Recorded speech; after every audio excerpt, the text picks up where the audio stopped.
राधे राधे प्यारे भक्तों। ऐसा क्यों होता है? मैं तो उनको अपना सर्वस्व मानती हूं और वो हमारे प्रति ऐसा व्यवहार क्यों भेज रहे हैं? मैं उनकी दासी हूं, हर समय उनको ही रिझाने की चेष्टा करती हूं। तो ये बाहर से हमें क्यों ऐसे फंसा दिया जाता है प्रतिकूलता में कि उनका चिंतन छूटता है, उनका सेवा भाव छूटता है? ऐसा क्यों भेजते हैं? क्या वो इतने कठोर हैं? हमारे प्रभु क्या इतने कठोर हैं कि अपने शरणागत को, अपने बच्चे को, अपनी दासी को वो प्रतिकूलता देंगे? आप विचार कीजिए।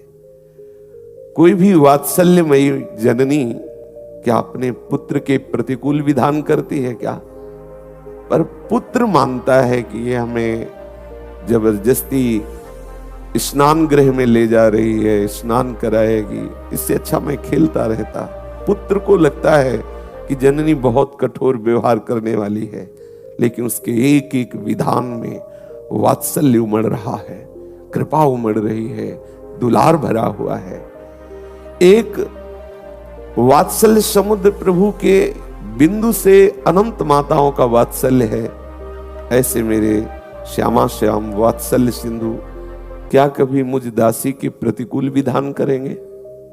विचार कीजिए, क्यों करेंगे? वो हमें क्या दुख देना चाहेंगे? अरे साधारण सिद्धांत शरणागति का है लोक में कि कोई किसी के पैर पकड़ लेता है तो यही सोचता है अब इसको किसी भी तरह कष्ट ना होने पाए।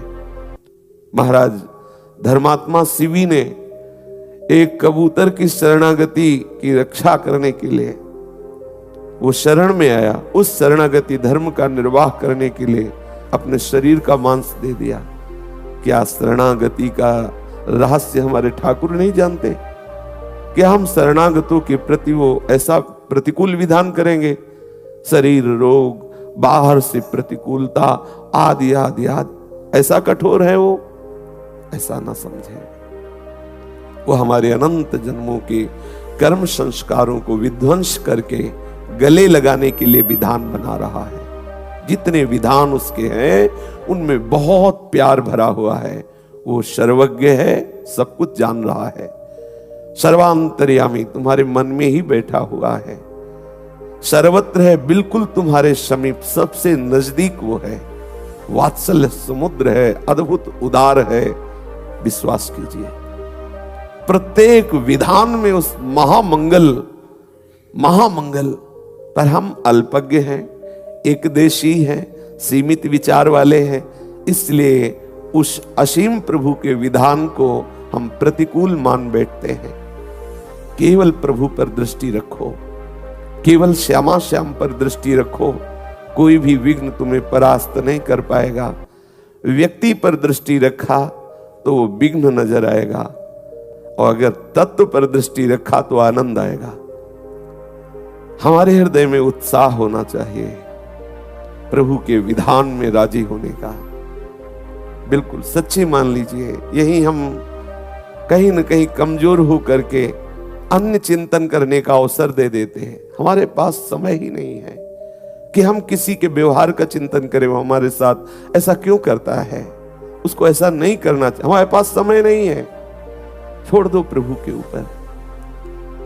वही होगा जिससे आपका परम मंगल विधान प्रभु ने रचा है, उसके अलावा हो नहीं सकता। हो ही सोई जो राम रचि राखा, को करी तर्क बढ़ावई शाखा। अब अस कही जपन लगे हरि नामा। यह है विश्राम भूमि, जहां कोई बात आपको फंसाने लगे, बाहर का कोई दृश्य, बाहर का कोई व्यक्ति आपको फंसाने लगे, तत्काल आप नहीं, हरि स्मरण में, प्रिया प्रीतम के स्मरण में इतने तन्मय हो जाओ, वो भूल जाओ। वो आपको केवल प्रश्न भेजा गया है। अगर आप भूल गए उस बात को, आगे बढ़ गए, तो आप ऐसी भूमिका में पहुंचेंगे कि आपको कोई परास्त नहीं कर सकता। विश्वास मानिए, ये जीवन में आपके आएंगे। यदि नहीं आ रहे तो अभी भक्ति उस कोटि की ही नहीं हो रही है। हृदय जलन से युक्त हो जाए, बड़ी पीड़ा हो जाए, बाहर व्यवहार प्रतिकूल हो जाए, तब समस्त राग विध्वंस हो जाते हैं। और ये प्रसाद मिलता है। यदि नहीं मिल रहा है तो इंतजार करो, इसी प्रसाद में संपूर्ण संस्कार भस्म होते हैं। अंदर से आग लग गई है। अब हमारे हृदय में ये आग केवल प्रिया प्रीतम के मिलन से ही, दूसरे किसी उपाय से नहीं। और बाहर जिधर देखो उधर छल कपट, नाना प्रकार के द्वंद्व, नाना प्रकार का दुराव। इसलिए बाहर कहीं भी फंसना नहीं। पाए जान जगत में सब जन कपटी कुटिल कलयुगी टंच, सबसे उदासीन होना पड़ेगा। कृपा को जब आप आश्रित होकर के पहचानेंगे तो हर विघ्न आपको उत्तम भूमिका में विराजमान करने के लिए भेजा गया है। बिना इस विघ्न के आप ऊपर चढ़ ही नहीं सकते। सच्ची मानिए, भेजा जाएगा। यदि नहीं है आपकी भक्ति में अभी कोई विक्षेप, कोई विघ्न, तो अभी भक्ति रंग नहीं ला रही। जिस दिन आपकी भक्ति में रंग आना प्रारंभ होगा, उस दिन ऐसे प्रश्न सामने उपस्थित होने लगेंगे, आंतरिक और बाह्य, जो आपको लगेगा अगर ये विघ्न ना होता, ऐसी वृत्ति ना होती तो हमें बहुत आनंद होता। लेकिन आप चूकिएगा नहीं। वो आपको भूमिका से ऊपर उठाने के लिए आया है। उसे ऐसा ना मान ले कि ऐसी परिस्थिति बदल जाए तो अच्छा होता।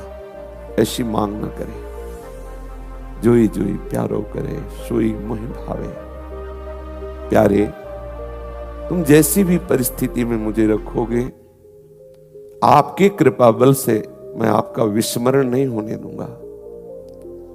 मैं आपकी रसरीति से एक पल भी विलग नहीं होऊंगा, आपकी कृपा बल से। फिर आप देखिएगा कि आपको ऐसी रसमयी स्थिति प्राप्त हो जाएगी कि हर विघ्न आपके लिए आनंद वर्धक होगा। हृदय शीतल होता चला जाएगा। हृदय में एक ऐसी विशाल महानता उनकी कृपा से उतरेगी कि कोई भी आपको विक्षेप नहीं डाल सकेगा। हम शास्त्र का आश्रय, साधन का आश्रय, संतों का आश्रय इसीलिए लेते हैं कि हमारी संपूर्ण चित्तवृत्ति श्यामा श्याम के चरणों में तन्मय हो जाए। हमारा लक्ष्य श्यामा श्याम। जब तन्मय हो जाओगे तब आपको पता चलेगा सब श्यामा श्याम ही हैं। पर जब तक श्यामा श्याम से ऐसी अनन्य प्रीति नहीं होगी, तब तक आप सच्ची मान लीजिए, कोई आपके प्रेम का आदर करने वाला नहीं मिलेगा। आप चाहे जो कुछ करके देख लीजिए, आपका हृदय विश्राम नहीं प्राप्त कर पाएगा। आपको क्षोभ होगा कि मैंने सब कुछ दिया, लेकिन आज भी संशय, आज भी ये कि ये मेरा नहीं है, आज भी ये कि कहीं मेरे से हट ना जाए, मैंने तो सब कुछ दे दिया इनको। ये आपके अंदर क्षोभ होगा और ये क्षोभ आपको भगवत चिंतन नहीं करने देगा। फिर आप निराश होने लगेंगे। ये सूक्ष्म विषय अंतःकरण का है, हृदय का है। यदि आपने गोरे सांवले चरणारविंद के सिवा कहीं भी आश्रय लिया तो ये आपको होगा। बस एकमात्र उनके चरण प्राप्ति के लिए हमारा संबंध है। एकमात्र उनके चरणों का सतत चिंतन बना रहे, इसलिए सानिध्य है। हमारी प्रीति का विषय केवल श्यामा श्याम है। जब ये बात रहेगी ना, तो पूरा विश्व आपको छोड़ दे तो भी आप कभी अकेले नहीं होंगे, निराश नहीं होंगे। नहीं, ऐसी स्थिति आ जाती है कि आप क्या करें, हम तो इनके ही सहारे थे, हमारा तो सर्वस्व ये ही थे, अपने प्राण समर्पित कर दिए और ये हमारी तरफ देखते भी नहीं, हमें ठुकरा दिया। हमारे ऊपर इनको विश्वास ही नहीं कि मैं इनका हूं, अब क्या करूं। आप निराश हो जाएंगे। एक बार ऐसी स्थिति आएगी कि फिर आपको लगेगा कि अब क्या करूं, इन्हीं के सहारे था। कभी धोखे में मत रहना। यदि आपने गोरे सांवले चरणारविंद का आश्रय लिया है तो उस समय भी आप आनंदित रहेंगे, है ना प्रिया प्रीतम। इस रूप में अभी तक दुलार करते रहे, लेकिन वह हमारे समीप है। भले ये सारे रूप चले जाए, पर वो रूप तो है ना जिसके लिए हमने संबंध बनाया था, जिसके लिए हम अपना माने हुई थी। ये धारणा पक्की बैठा लीजिए, आपको कोई गिरा नहीं पाएगा। नहीं, ऐसी स्थिति आती है, ऐसी लीला रचती है माया कि एक समय ऐसा अनुभव में आता, कोई मेरा नहीं है। जिधर देखो उधर वो ऐसे फंसाओ, ऐसे ऐसे बिंदु डाले जाते हैं जिससे आप अरज कर उसी का चिंतन करें, प्रिया प्रीतम का चिंतन छूट जाए। बहुत ऊंचाई की बात कह रहा हूं, आंतरिक साधना की ऊंचाई की बात। जब आप इधर पूर्ण तन्मयता प्राप्त करना चाहेंगे तब वो आपके सामने बिंदु प्रकाशित होने लगेंगे कि आप उनमें उलझ जाओ। हरिराम व्यास जी कहते हैं, बहुत लीला करके भक्तों की ऐसी ऐसी चेष्टाएं, हमने जूठन भी खाई, उनके चरण भी चाटे, क्या क्या परिवार से लेके समाज से लेके सब, कहीं विश्राम हृदय को पूर्ण नहीं मिला। अब विश्राम मिला है श्री वृंदावन धाम का आश्रय, प्रिया प्रीतम के गोरे सांवले चरणारविंद का चिंतन। ये बैठा लो हृदय में, नहीं आप कहीं ना कहीं डगमगा जाएंगे। ये पक्का निश्चय रख लो, केवल आप और प्रिया प्रीतम बस। आप कहेंगे वैष्णव जन, रसिक जन, गुरुदेव जन, ये तो उन्हीं में प्रीति लगाने के लिए वही आए हुए हैं, बस इतना, उन्हीं के संबंध से, अन्य नहीं, इतना भी अन्य नहीं। गुरु गोविंद न भेद कर, वही है, हमारी प्रधानता वही है।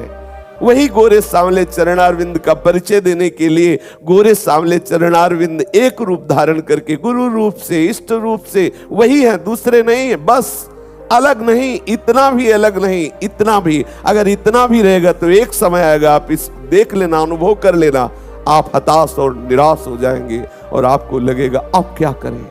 ये प्रश्न अब क्या करें, अब हमारा जीवन कैसे आगे बढ़े, क्योंकि हम जिनके सहारे थे उनको ही विश्वास नहीं कि मैं उनका हूं और ठुकरा दिया गया, अब क्या करें। ऐसी परिस्थिति आपके जीवन में आ सकती है, लेकिन आपको इतने बलवान होना है, श्यामा श्याम श्यामा श्याम, विजय ही विजय है, प्यार ही प्यार मिलेगा, अपार प्यार मिलेगा। पर यह निष्ठा आपको धारण करनी पड़ेगी, अन्य नहीं, एकमात्र प्रिया प्रीतम, एकमात्र।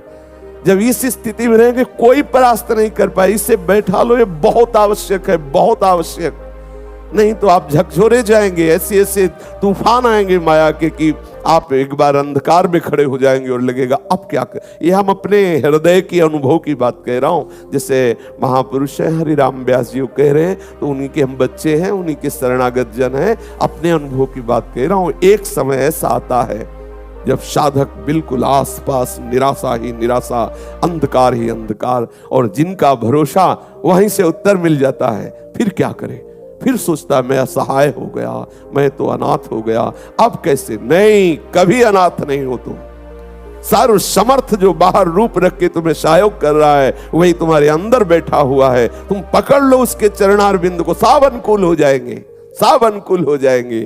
पक्का समझना, ये भी उनकी लीला होती है कि तुम कहीं भी इतना भी अन्य आश्रय न रखो, पूर्ण रूप से उन्हीं का आश्रय। हम गुरुदेव में पूर्ण रूप से श्यामा श्याम को, वैष्णव जनों में, रसिक जनों में पूर्ण रूप से श्यामा श्याम को, अन्य को भाव लाकर नहीं, अन्य का भाव लेने से ही आपका उपासना मार्ग बाधित हो जाएगा। इस बात को बैठा लीजिए। अगर कोई सूत्र आपको किसी से भी मिल रहा है तो मेरे श्यामा श्याम अपनी प्राप्ति के लिए इसके हृदय से बैठकर बोल रहे हैं, मुझे समझा रहे हैं, हमें उससे प्रीति नहीं, हमें उस सूत्र से प्रीति करनी है, श्यामा श्याम से प्रीति करनी है। बैठा लो, हृदय की बात है।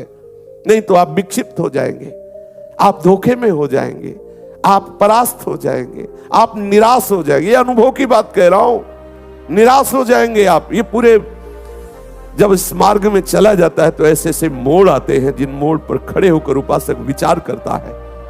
जीवन में देखा है इस विषय को, विचार आप क्या करें। अब कोई, सब उपहास करने वाले मिलेंगे, सब आपको निराश करने वाले मिलेंगे, सब आपको हताश करने वाले मिलेंगे, कोई ऐसा बोलने वाला नहीं मिलेगा शाबाश, बहुत अच्छा, बहुत अहोभाग्य आपके, आप आगे बढ़ो, ऐसा उपहास करे। जहां उसका उत्साह बढ़ाना चाहिए उपासक का माया पर विजय प्राप्त करने के, वहां इतना नीचे गिराया जाता है। इसलिए आप केवल श्यामा श्याम के चरणों का आश्रय लीजिए, वो अनंत रूप धारण करके आपको संभाल लेगा। किसी रूप में, किसी अन्य नाम में, किसी के प्रति तनिक भी अन्य आस्था न रखते हुए केवल नाते ने राम के मनियत सुहद सुसेव्य जहां लो, बस इतना केवल सिद्धांत बैठा लीजिए, आप विजयी होंगे, आपको कोई परास्त नहीं कर सकता। जहां जहां हम अपनापन किए हैं, श्यामा श्याम से थोड़ा भी विलग अन्य आश्रय लिए, वही हमारी उत्तम भूमिका में पहुंचने में बाधा पहुंचा देगा। विश्वास कर लीजिए, ये महापुरुषों के वचन हैं। जैसे ही हम भगवत चरणारविंद का पूर्ण अनन्य भाव से आश्रय लेते हैं, हमारे अंदर प्रभु की कृपा से दैवी सद्गुण प्रकट हो जाते हैं। वो दैवी सद्गुण हमारे भजन को बढ़ाते हैं, हमारे भजन को सुरक्षित रखते हैं। भजन जैसे जैसे हमारा बढ़ता जाता है, वैसे वैसे हमें अपने आराध्य देव की दिव्यता का अनुभव, आराध्य देव की सानिध्य का अनुभव, आराध्य देव की कृपा दुलार का अनुभव होने लगता है। फिर कोई परवाह नहीं।